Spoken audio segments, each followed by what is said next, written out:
Finance ಕಿರುಕುಳಕ್ಕೆ ಕಡಿವಾಣ ಬೀಳುವ ಹಾಗೆ ಕಾಣಿಸ್ತಾ ಇಲ್ಲ. ಸಾಲದ ಶೂಲದ ಭೂತಕ್ಕೆ ಮತ್ತೆ 3 ಹೆಣ ಬಿದ್ದಿದೆ. ಮೈಕ್ರೋ ಫೈನಾನ್ಸ್ ಕಿರುಕುಳಕ್ಕೆ ಸರ್ಕಾರ ಏನೋ ಸುಗ್ರೀವಾಜ್ಞೆ ತರ್ತೀವಿ ಅಂತ ಹೇಳಿದೆ. ಸುಗ್ರೀವಾಜ್ಞೆಗೆ ರಾಜ್ಯಪಾಲರು ಕೂಡ ಅಂಕಿತವನ್ನ ಹಾಕಿದ್ದಾರೆ. ಆದ್ರೆ ಸಾಲದ ಶೂಲಕ್ಕೆ ಮಾತ್ರ ಯಾಕೋ ಜನರು ಈಗಾಗಲೇ ಹೈರಾಣಾಗಿ ಹೋಗಿದ್ದಾರೆ. ಮತ್ತೆ 3 ಹೆಣ ಬಿದ್ದಿದೆ. ಒಂದೇ ಕುಟುಂಬದ 3 ನೀರಿಗೆ ಹಾರಿ ಸಾವನ್ನಪ್ಪಿದ್ದಾರೆ. ಮಂಡ್ಯದ ವಿಸಿ ನಾಲೆಗೆ 3 ಹಾರಿ ಆತ್ಮಹತ್ಯೆಯನ್ನ ಮಾಡಿಕೊಂಡಿರುವಂತದ್ದು. ಮಾಸ್ತಪ್ಪ, ರತ್ನಮ್ಮ ಮತ್ತು ಲಕ್ಷ್ಮಿ ಮೃತ ದುರ್ದೈವಿಗಳಾಗಿದ್ದಾರೆ. ಫೈನಾನ್ಸ್ ಕಿರುಕುಳಕ್ಕೆ ವಿಷ ಕುಡಿದ ನಂತರ ನಾಲೆಗೆ ಜಿಗಿದು ಕುಟುಂಬಸ್ಥರು ಆತ್ಮಹತ್ಯೆ ಮಾಡಿಕೊಂಡಿರುವಂತದ್ದು.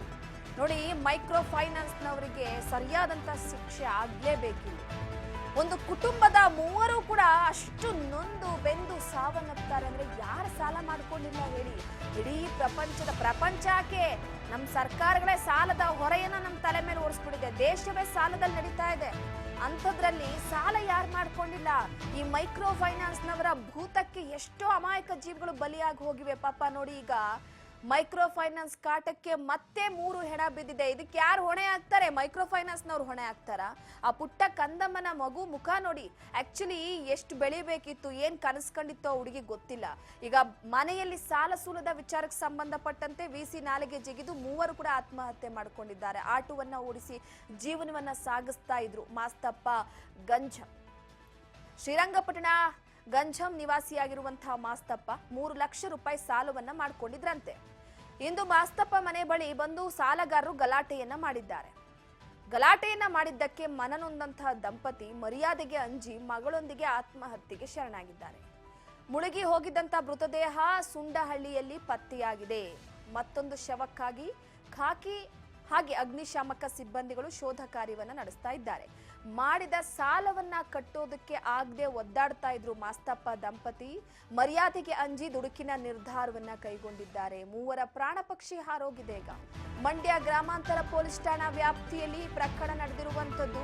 ಸ್ಥಳಕ್ಕೆ ಎಸ್ಪಿ ಮಲ್ಲಿಕಾರ್ಜುನ ಬಾಲದಂಡಿ ಹಾಗೂ ಪೊಲೀಸ್ ಸಿಬ್ಬಂದಿ ಭೇಟಿ ನೀಡಿ ಪರಿಶೀಲನೆಯನ್ನ ನಡೆಸಿದ್ದಾರೆ. 3 ಲಕ್ಷ ರೂಪಾಯಿ ಸಾಲವನ್ನ ಮಾಸ್ತಪ್ಪ ಅವರು ಮಾಡ್ಕೊಂಡಿದ್ರಂತೆ. ಸಾಲಗಾರರು ಮನೆ ಬಳಿ ಬಂದು ಗಲಾಟೆಯನ್ನ ಮಾಡ್ತಾ ಇದ್ರಂತೆ. ದುಡುಕಿನ ನಿರ್ಧಾರಕ್ಕೆ 3 ಜೀವಗಳು ಬಲಿಯಾಗಿವೆ. ಈಗ ಯಾರ್ಯಾರು ಸಾಲಗಾರರು ಮನೆ ಹತ್ರ ಹೋಗಿ ಗಲಾಟೆ ಮಾಡಿದ್ರು ಅವ್ರಿಗೆಲ್ರಿಗೂ ಕೂಡ ಶಿಕ್ಷೆ ಆಗ್ಬೇಕಿಲ್ಲ. ಯಾಕಂದ್ರೆ ಅಮಾಯಕ ಜೀವಗಳು ಬಲಿಯಾಗಿ ಹೋಗಿವೆ. ಎಷ್ಟು ಸರ್ಕಾರ ಸುಗ್ರೀವಾಜ್ಞೆಯಲ್ಲಿ ಮೆನ್ಷನ್ ಮಾಡಿದೆ. ರಾಜ್ಯಪಾಲರು ಕೂಡ ಇದೇ ವಿಚಾರಕ್ಕೆ ಸಂಬಂಧಪಟ್ಟಂತೆ ಅಳೆದು ತೂಗಿ ಅಂಕಿತ ಹಾಕಿ ಈ ವಿಚಾರವನ್ನ ಮಂಡನೆ ಮಾಡೋದಕ್ಕೆ ಚರ್ಚೆಗೆ ಬಿಟ್ಟಿದ್ದಾರೆ. ಇಂತಹ ಸಂದರ್ಭದಲ್ಲಿ ಸಾಲದ ಶೂಲಕ್ಕೆ ಮತ್ತಷ್ಟು ಹೆಣಗಳು ಬೀಳ್ತಾನೆ ಹೋಗ್ತಿವೆ. ಯಾರ್ ಗಮನ ಹರಿಸೋದು? ಏನ್ ಹೇಳ್ಬೇಕು ಈ ವಿಚಾರಕ್ಕೆ ಸಂಬಂಧಪಟ್ಟಂತೆ? ಏನ್ ಹೇಳ್ಬೇಕು ಅಂತಾನೆ ಗೊತ್ತಾಗ್ತಿಲ್ಲ. ಎಷ್ಟು ಅಂತ ಹೇಳಿ ಪಾಪ ಕಿರುಕುಳವನ್ನ ಸಹಿಸ್ತಾರೆ, ಎಷ್ಟು ಅಂತ ಹೇಳಿ ಈ ರೀತಿಯಾದಂತ ಧಮಕಿಗಳನ್ನ ಇದ್ ಮಾಡ್ತಾರೆ. ಸೊ ಪ್ರಮುಖವಾಗಿ ನೋಡಿ, ಗಮನಿಸುವ ಅಂಶ ಏನಪ್ಪಾ ಅಂತಂದ್ರೆ, ಯಾರೇ ಆಗ್ಲಿ ಸ್ವಲ್ಪ ಮಾನವೀಯತೆ ಅನ್ನೋದು ಇರ್ಬೇಕಾಗತ್ತೆ. ಮಾನವೀಯತೆ ಅನ್ನೋದಿದ್ರಷ್ಟೇ ಮನುಷ್ಯ ಅಂತ ಅನ್ನಿಸ್ಕೊಳ್ಳೋದಕ್ಕೆ ಸಾಧ್ಯ ಆಗುತ್ತೆ. ಮನುಷ್ಯತ್ವವೇ ಇಲ್ಲದ ರೀತಿ ಮೃಗಗಳ ರೀತಿ ವರ್ತಿಸಿದ್ರೆ ಹೀಗೆ ಆಗೋದು. ಪಾಪ ಸಾಲ ಮಾಡ್ಕೊಂಡಿದ್ದಾರೆ, ತೀರ್ಸಕ್ಕಾಗಿಲ್ಲ. ಆಟೋ, ಲಾರಿ ಈ ರೀತಿ ಓಡಿಸ್ಕೊಂಡು ಜೀವನವನ್ನ ನಡೆಸ್ತಾ ಇದ್ರು.